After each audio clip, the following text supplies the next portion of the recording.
રોકડ રૂપિયા 20,400ના મુદ્દામાલ સાથે ગંજીપત્તાના હારજીતનો તીનપત્તીનો જુગાર રમતા 5 ઇસમોને ઝડપી પાડતી ભાવનગર લોકલ ક્રાઇમ બ્રાન્ચ.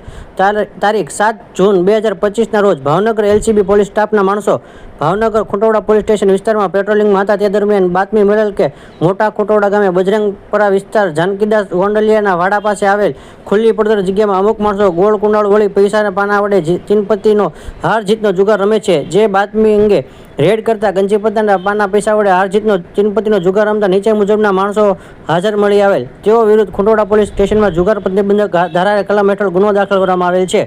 આરોપીઓ પરાગગીરી જયસુખપરી ગોસ્વામી ઉંમર વર્ષ 27 ધંધો મજૂરી, ભાવેશપરી મનસુખપરી ગોસ્વામી ઉંમર વર્ષ 25 ધંધો ખેતી કામ, વિજયભાઈ બટુકભાઈ પરમાર ઉંમર વર્ષ 25 ધંધો મજૂરી, રાજુભાઈ બટુકભાઈ પરમાર ઉંમર વર્ષ 26 ધંધો મજૂરી, દેવાંગગીરી ગોપાલગીરી ગોસ્વામી ઉંમર વર્ષ 33 ધંધો ખેતી રહેઠાણ તમામ મોટા ખોટોડા તથા કબજે કરેલ મુદ્દામાલ ગંજીપત્તાના પાના નંગ 52, રોકડ રકમ રૂપિયા 20,400 મળી કુલ 20,400નો મુદ્દામાલ. કામગીરી કરનાર police staff police inspector Shri AR વાળા સાહેબના માર્ગદર્શન હેઠળ સ્ટાફના અરવિંદભાઈ બારિયા, તરુણભાઈ નાંદવા, પ્રવીણભાઈ ગળસર.